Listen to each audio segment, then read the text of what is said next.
My name is Lexis Castor, and we are going to look at how different mutated strains affect this developmental pathway.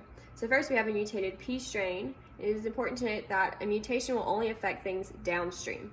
So we start with the P strain. Normally it would activate I, but since it's a mutated one, it is not going to activate I. If I is not activated, it cannot inhibit K.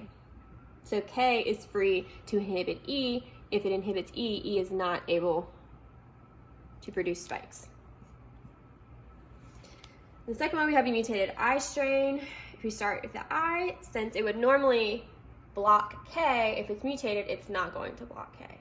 So as we saw above, K is free to block E, and E is not able to produce spikes.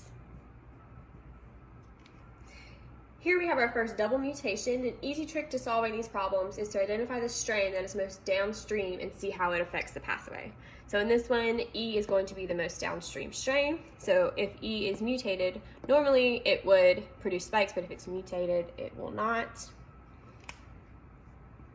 But we can go ahead and see if that's correct if we come all the way back up here. So if I is mutated, again, like as we saw above, it's not going to be able to inhibit K, which means K will inhibit E, but E is not just a normal E as seen above, it's mutated, so we will not have production of spikes. Below is also another double mutation, so we're going to identify the most downstream, which is K. So if K is mutated, instead of inhibiting E, it is not going to be able to do that, so E is free to produce spikes. So this one will have spikes.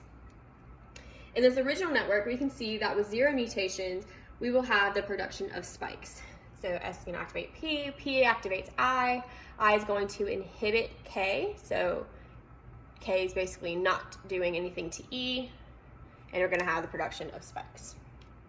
But as we have seen in these examples, mutations in 3 different strains will result in no spike production. This shows how a simple mutation in the pathway can lead to smooth areas, as seen in these 3 of the ectoderm, while others are going to be spiked.